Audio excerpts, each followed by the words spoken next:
Hello everybody, good morning to all of you. And now in this class we have to discuss a very important thing, that is your sample paper class 8 2022-23. So already you know that from the next month your exam will be held, first term examination will be held. So you are already worried that which types of questions will be asked and what will be the pattern.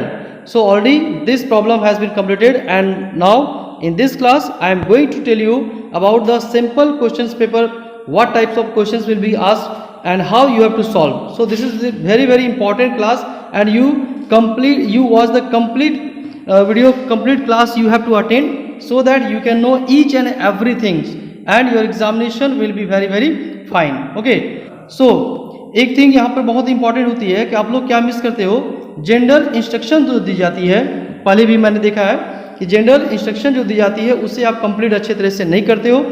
ये यूं ही नहीं दी जाती, ये आपके betterment के लिए दी जाती है, जिसको आप स्किप करते हो। तो ये जो हैबिट आपकी है ना, इस हैबिट को आपको चेंज करनी पड़ेगी।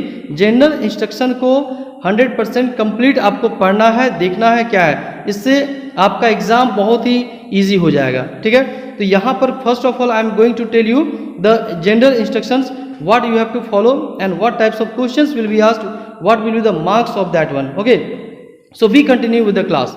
Now see here, gender instruction. अब यहाँ पर देखो बहुत सारे इंस्ट्रक्शन दिए हैं, बट कौन कौन सा इंपॉर्टेंट इंस्ट्रक्शंस है जिसको आपको केयर करना है, देखना है, I am going to tell you this one. इसके साथ साथ आज इस क्लास में मैं आपको सारे क्वेश्चंस को दिखाऊंगा और इसके साथ साथ इसका क्या आंसर होगा, ताकि आप एग्जाम में प्रैक्टिस करें। और इसी पैटर्न पर पूछा जाएगा, जो न्यू पैटर्न अभी भेजा गया है क्लास 8 के लिए, सोशल साइंस के लिए, तो आप इसमें प्रैक्टिस करेंगे और किस टाइप के क्वेश्चंस आएंगे, किस तरह से आएंगे, क्या पैटर्न होगा, इसके बारे में यहाँ पर आप देख सकते हैं।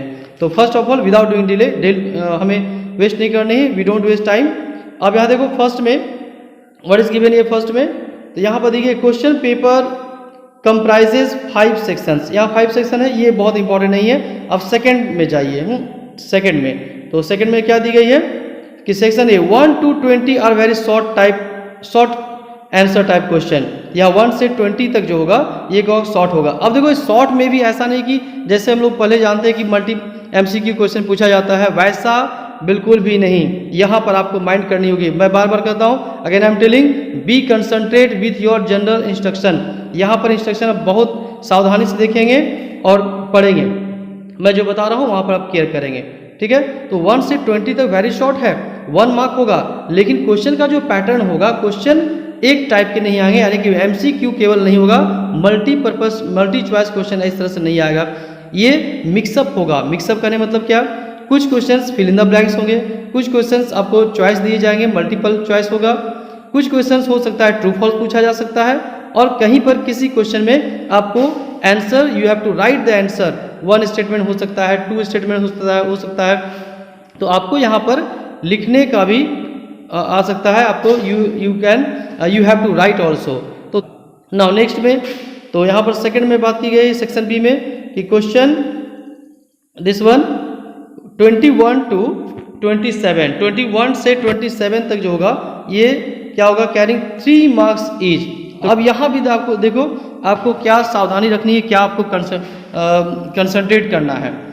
यहाँ पर लिखी गई है not answer should not exceed 80 words. अब यहाँ देखो, इसमें बहुत सारे स्टूडेंट कंफ्यूज रहते हैं और इसके कारण उनका बहुत बड़ा नुकसान होता है, जो आज मैं आपको सॉर्ट आउट करने जा रहा हूँ, आज से देखेंगे। अब यहाँ देखो 80 वर्ड्स लिखा हुआ है, ठीक है, तो ऐसा नहीं है, बिल्कुल भी नहीं है कि आपका जो आंसर होगा ये 80 वर्ड्स में होना ही चाहिए, ये माइंड में रखेंगे। तो होना क्या चाहिए, अब पहले हम लोग देख लेते हैं कि 80 वर्ड्स कितने लाइन में आ सकता है। तो 1 लाइन में 10 वर्ड्स एवरेज निकाला जाता है कि एक लाइन में 10 वर्ड्स आते हैं। ठीक है, तो इस तरह से टोटल कितनी लाइन होनी चाहिए, 8 लाइन्स होनी चाहिए 3 मार्क्स के लिए। तो बहुत सारे बच्चे क्या करते हैं, स्टूडेंट्स क्या करते हैं, 8 लाइन 9 लाइन लिखते हैं, इससे उसका टाइम भी वेस्ट होता है और मार्क्स भी बहुत अच्छे तरीके से सिक्योर नहीं कर पाते हैं। क्यों नहीं कर पाते, आज मैं यहाँ पर बताऊंगा।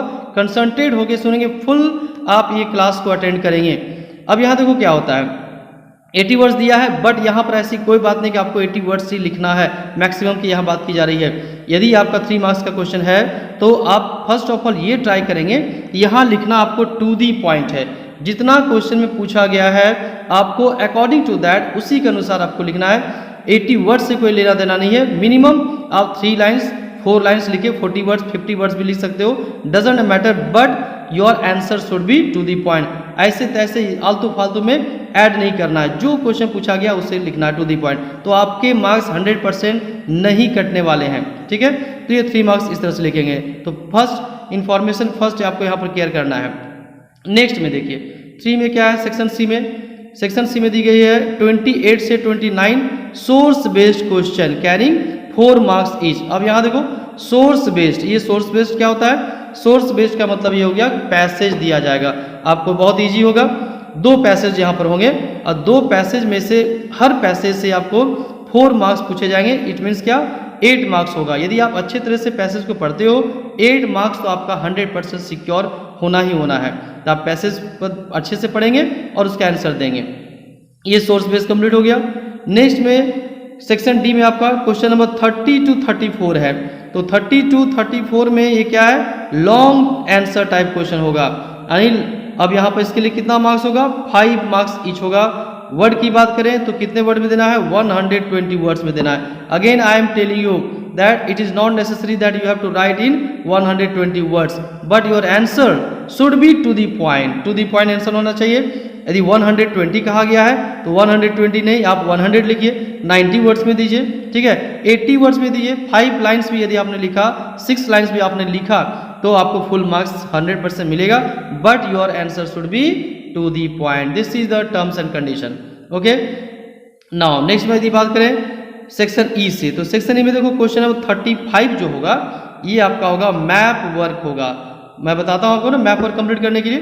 तो मैप वर्क आप कंप्लीट करेंगे। अब मैप में देखो टोटल कितने मार्क्स होंगे, 6 मार्क्स होंगे।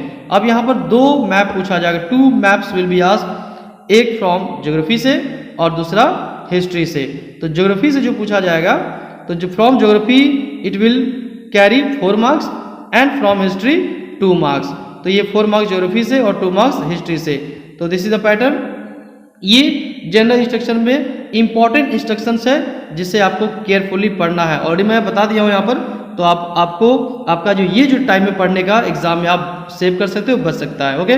तो आपको भी पढ़ने की जरूरत नहीं है, सेम टू सेम इसी तरह से होगा। तो यहाँ से आपको जनरल इंस्ट्रक्शन कंप्लीट हो जाती है। Now we have to proceed to the question. अब हमें क्वेश्चन को देखना है किस टाइप के क्वेश्चन यहाँ पर एग्जाम्पल में दिए, सैंपल पेपर में दिया गया है और इसी से मिलता जुलता आपका एग्जाम में क्वेश्चन आने वाला है, ठीक है।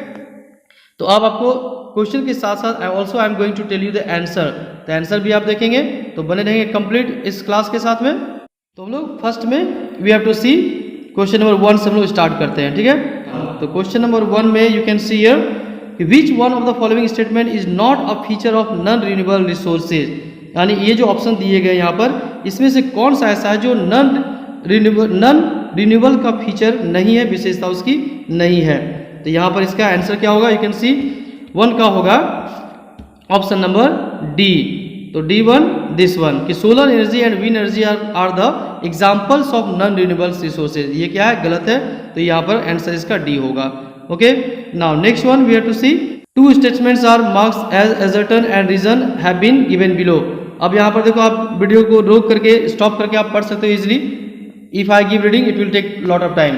तो यहाँ पर असर्टेन वाली है, यानी कि यहाँ पर 2 स्टेटमेंट्स यहाँ पर दिया गया है। 2 स्टेटमेंट्स है कि sustainable development is the need of our and second one sustainable development meets the needs of the present without compromising the needs of future generation. तो यहाँ पर आपका जो आंसर होगा वो आंसर होगा नंबर 2 का ए होगा।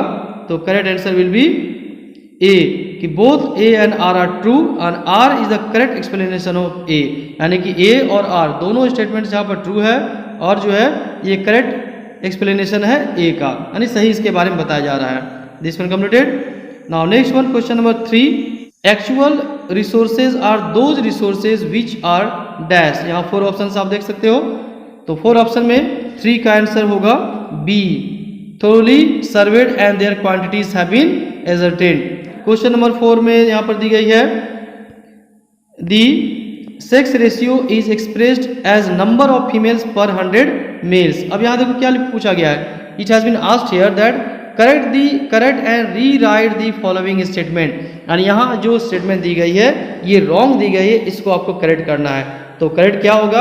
अब देखो यहाँ पर क्वेश्चन में ऑप्शन नहीं है, it means you have to write down, directly आपको लिखना है, स्टेटमेंट लिखना है, correct answer you have to write down. तो यहाँ पर क्या होगा, ये जो दी गई है पर 100, ठीक है, पर 100 ये रॉन्ग है। तो इस सेंटेंस को आपको सेम टू सेम लिखना है, बट यहाँ पर 100 की जगह क्या होगा, 1000 हो जाएगा। This is the correct answer. Means क्या कि this sex ratio is expressed as number of females per 1000 mails. यहाँ पर आपको 1000 लिखना है वर्ड में, ठीक है। नाउ नेक्स्ट वन, तो नेक्स्ट क्वेश्चन में यहाँ पर दी गई है which one of the following states in India has the highest sex ratio. Now correct answer will be A, Kerala. तो केरला का आंसर होगा इसका। क्वेश्चन नंबर 6 में है which one of the following options attracts large number of migrants to Saudi Arabia. Saudi Arabia जो लोग जाते हैं, आखिर क्या कारण है? वहाँ पर बहुत लोग जाते हैं, वहाँ पर रहते हैं, क्यों, क्या कारण है? उसका कारण, रीजन क्या है?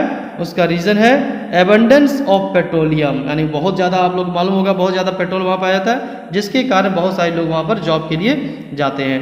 नाउ नेक्स्ट वन में है क्वेश्चन नंबर 7 है। तो क्वेश्चन नंबर 7 में state the objective of the surveys and reports of the British government. तो ब्रिटिश गवर्नमेंट ने सर्वेक्षण जो किया था, सर्वे जो है उसका रिपोर्ट जो है, तो उसका क्या टारगेट था, क्या उद्देश्य था, इसके बारे में लिखना है। तो 7 में अगेन देखो आपको लिखना पड़ेगा, you will have to write down. तो 7 में you have to write down कि to learn about India before it could be administered effectively. तो इसको सर्वे करने की जरूरत इसलिए पड़ी ताकि ब्रिटिश को पहले सर्वे करना पड़ेगा, वहाँ के बारे में जानना पड़ेगा, इंडिया के बारे में कैसे क्या कंडीशन है, तभी वहाँ पर इस सर्वे का रिपोर्ट हो सकता है, तभी वहाँ पर कुछ इम्प्लीमेंट किया जा सकता है, कैसे वहाँ पर शासन ब्रिटिश कर सकती है। तो इसके बारे में पहले जानकारी इकट्ठी करनी पड़ेगी, इंफॉर्मेशन कलेक्ट करना पड़ेगा, सर्वे करने की जरूरत पड़ती है। Answer completed. Now next one, तो नेक्स्ट वन में है, next question is that question number 8 कि arrange the following events in Chronicle order and choose the correct answer from the given option. अब यहाँ देखो ये कुछ दी गई है, स्टेटमेंट दी गई है। अब यहाँ स्टेटमेंट में कौन सा जो इंसिडेंट है वो पहले हुआ है, इसके अनुसार आपको सीरियल वाइज करनी है, क्रोनोलॉजिकल ऑर्डर में अरेंज करनी है। अब इसका ऑप्शन आप नेक्स्ट पेज में देखेंगे, I am going to show you. तो first of all you have to see the statement. तो स्टेटमेंट क्या है, यहाँ पर आप वीडियो पॉज करके आराम से देख सकते हो। यहाँ पर establishment of the Indian National Congress, modelling into reforms, transfer of power into hands of the British crown, beginning of the modern period. तो कौन सी घटना पहले भी थी? Now here in next page I am going to show you the option. Option यहाँ दी गई है, यहाँ पर जो करेक्ट ऑप्शन होगा वो होगा option number C, means DCAB। तो पहले फर्स्ट इंसिडेंट जो होगा वो डी का होगा, सेकेंड में सी है, थर्ड में ए है और फोर्थ में बी होगा। This one completed. Now question number 9 की बात करें तो 9 में क्या है कि which one of the following was not established by Britishers to preserve official records. ये जो ऑप्शन दी गई है इनमें से कौन सा ऐसा चीज़ है जो ब्रिटिश ने इस्टेब्लिश नहीं किया है? तो यहाँ पर क्या होगा, ओल्ड बिल्डिंग्स इसका आंसर होगा। तो you have to write down, tick out here old buildings. Now next one question number 10। तो क्वेश्चन नंबर 10 में है in the question given below there are 2 statements marked as assertion A and R. Again यहाँ पर देखो 2 statements यहाँ पर दी गई है, ए और आर। तो आपको यहाँ पर जो क्वेश्चन पूछा गया है इसके बारे में बताना है। नेक्स्ट पेज में I am going to tell you. तो यहाँ पर नेक्स्ट पेज में क्या है, अब यहाँ देखो options you can see here कि both A and R true and R is the correct explanation of A. तो मैं यहाँ पर पूरा क्वेश्चन नहीं पढ़ूंगा क्योंकि it will take lot of time. यहाँ पर डायरेक्टली मैं आपको आंसर बताने जा रहा हूँ। यहाँ पर क्या होगा, 10 का ए होगा, means both A and R true and R is the correct explanation of A. तो this one A option is correct. Now next one question number 11 की बात करें तो क्वेश्चन नंबर 11 में हियर गिवन कि 2 स्टेटमेंट्स रिलेटेड टू द स्वदेशी movement. यहाँ 2 statements है जो कि स्वदेशी मूवमेंट से रिलेटेड है। तो read the statement carefully and which of the given statements is are correct. दोनों में से कौन सा करेक्ट है इसके बारे में यहाँ पूछा गया है। नाउ यहाँ पर 11 का question number answer number A होगा, ऑप्शन ए यानी कि 1 only, this is only correct option, okay, correct statement. तो नेक्स्ट वन 11, 12 तो in 12 it is given here कि cabinet mission was sent to India in March 1946. It propose the formation of and dash and a constituent assembly. यहाँ पर पूछा गया cabinet mission जो है ये इंडिया में 1946 में भेजा गया था. इसका उद्देश्य क्या था, क्या इसका उद्देश्य था बनाना. तो यहाँ पर इसका उद्देश्य क्या होगा, नो ऑप्शन. देखो यहाँ पर आपको डायरेक्टली लिखना है, तो इसका आंसर क्या होगा, अंतरिम गवर्नमेंट. तो you have to write here अंतरिम government. Now next one, question number 13. तो क्वेश्चन नंबर 13 में name the autonomous constitutional body responsible for conducting election in India. यानी कि भारत में जो इलेक्शन करवाई जाती है, ये इलेक्शन करवाने की रिस्पॉन्सिबिलिटी किसकी होती है. यहाँ पर क्या होगा, correct answer you have to write down election commission. Now next one, question number 14 में again fill in the blanks. The constituent assembly opted for a flexible constitution. यानी जो हमारे संविधान सभा थी, कॉन्स्टिट्यूशन असेंबली, उसने एक ऐसा कॉन्स्टिट्यूशन को अडॉप्ट किया जो फ्लेक्सिबल है, जो लचीला है, अमेंडमेंट इजीली हो सकता है. तो इसके पीछे क्या कॉज है, A B C D options है. यहाँ पर होगा 14 का answer option number B is the correct option. तो यहाँ पर बी होगा. It is considered progressive in nature and helpful in development of the nation. Now next one, question number 15. तो question number 15 is that which one of the following is not a provision of the right to equality. इसमें से कौन सा ऐसा है जो right to equality का provision नहीं है. तो correct option will be A, option number A, protection of life and personal liberty. Now next one, question number 16. यहाँ पर देखो 16 में कॉलम ए और कॉलम बी दी गई है. State list, concurrent list. आपको यहाँ पर क्या करनी है, match correctly the items given column A with items given in column B. यहाँ पर मैचिंग करनी है. तो यहाँ पर देखो आपको ऐसा नहीं कि आपको आंसर में आपका डायरेक्टली पेन से वहाँ पर मैच करेंगे, ऐसा बिल्कुल भी नहीं. You can see here option. आप यहाँ पर ऑप्शन देख सकते हो, A B C and D option है. अब यहाँ पर करेक्ट ऑप्शन क्या होगा, क्वेश्चन नंबर 16 का सी होगा, दिस वन. 1 का बी. तो यहाँ पर अब लिख सकते हो, मैं यहाँ बता रहा हूँ. तो यहाँ पर क्या होगा, 1 का बी, 2 का सी, 3 का डी और 4 का ए होगा. This one completed 16. Now next one 17. तो क्वेश्चन नंबर 17 में फिल इन द ब्लैंक्स दी गई है. Fill in the blanks. The members of dash have the right to vote to elect the president and the vice president of India. तो 17 का answer क्या होगा, यहाँ पर होगा पार्लियामेंट. तो यहाँ पर क्या होगा, parliament. Correct answer will B parliament. Next one, question number 18. तो क्वेश्चन नंबर 18 में identify the statements which is correct regarding the impeachment. Impeachment आपने पढ़ा होगा.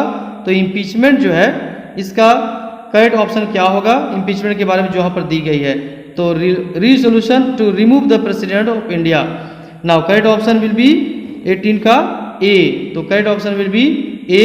It must be passed by both the houses of parliament by not less than 2/3 majority of the total membership. This sentence has been given correct about the impeachment.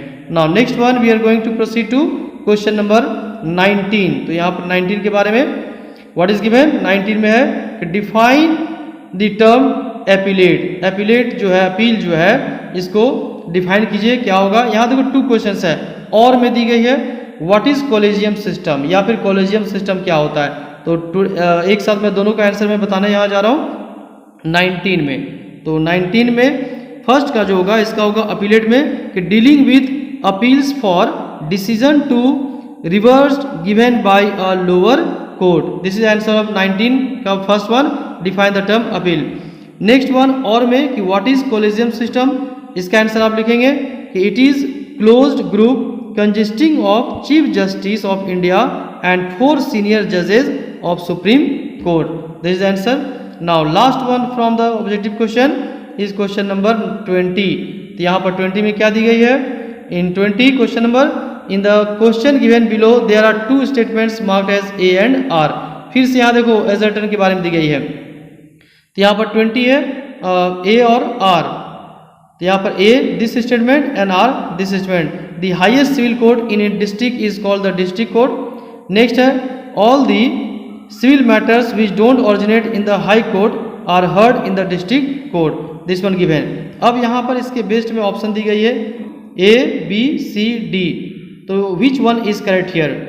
A, option A is correct. Both A and R are true and R is the correct explanation of A, यानी कि दोनों statement सही है और A जो है correct explanation, R is the correct explanation of A, यानी R जो स्टेटमेंट दी गई है ये A के बारे में करेक्ट एक्सप्लेनेशन कर रही है। ओके, तो यहाँ पर क्वेश्चन नंबर 1 to 20 कंप्लीटेड। अब नेक्स्ट में I am going to tell you from the question number 21 से मैं स्टार्ट करूंगा। आंसर के साथ आप यहाँ पर बने रहेंगे इस क्लास के साथ में, और आंसर भी आप यहाँ पर देख सकते हो और प्रैक्टिस कर सकते हो इसके लिए। ओके, तो यहाँ पर नेक्स्ट में क्या है, नेक्स्ट में क्वेश्चन नंबर 21। अब यहाँ देखो, पूरी कोई आंसर को पढ़ना it will take a lot of time, so I am going to tell you the question and along with the question I am going to show you the answer of this one. तो मैं यहाँ पर question के साथ साथ इसका answer भी दिखा रहा हूँ। आप यहाँ पर क्या करेंगे, इसको पॉज करेंगे या फिर स्क्रीनशॉट ले लेंगे। तो पॉज करके आप इसके आंसर को पढ़ सकते हो वन बाय वन। मैं आपको just I am going to show you, मैं आपको यहाँ पर दिखाऊंगा केवल, ठीक है, रीडिंग करूंगा, बहुत समय लग जाएगी।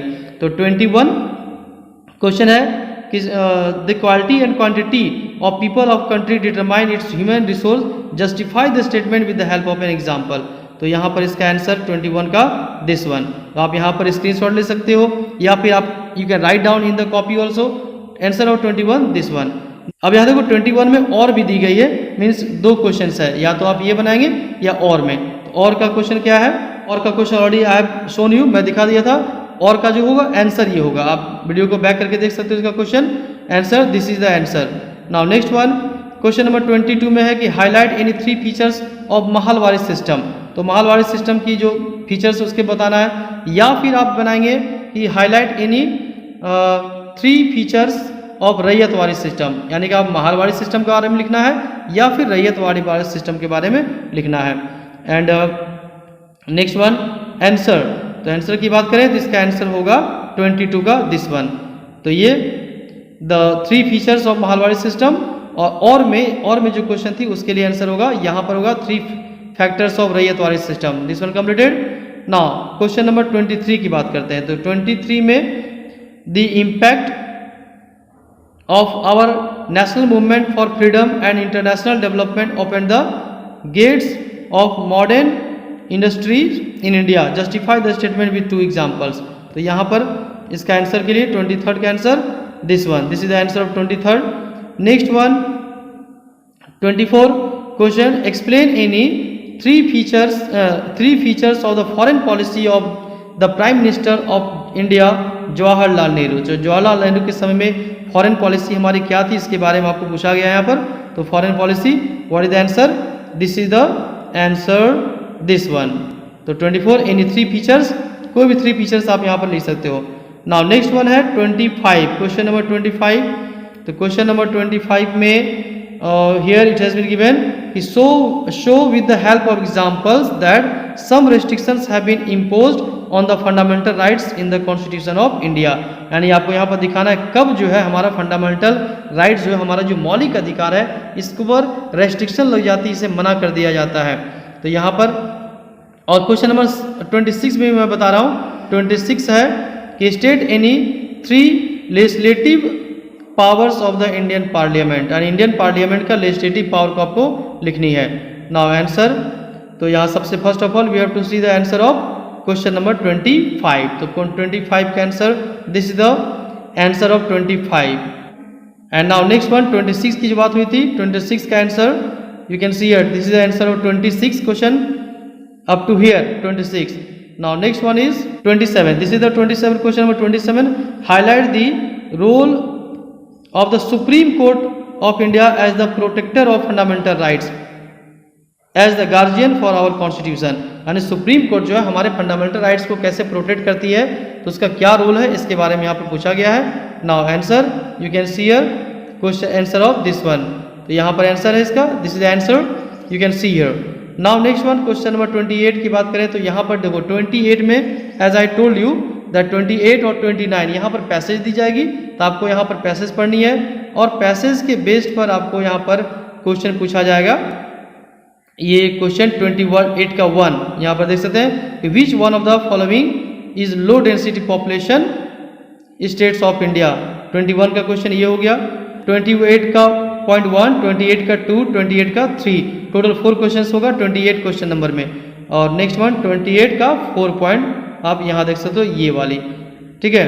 तो ये दीज आर द क्वेश्चंस। यहाँ पर 28 का मैं आंसर भी आपको बता दे रहा हूँ। तो 28 का 28.1 जो है क्वेश्चन, यानी कि ये जो क्वेश्चन है दिस वन, तो इसका आंसर होगा option number C, this is correct.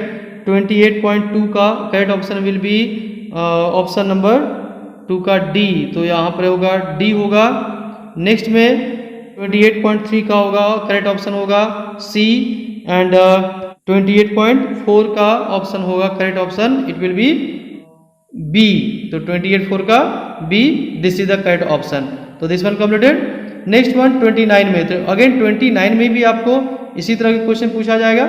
29 में फिर again you can see here source base paragraph has been given, you have to read the paragraph and after that question will be asked.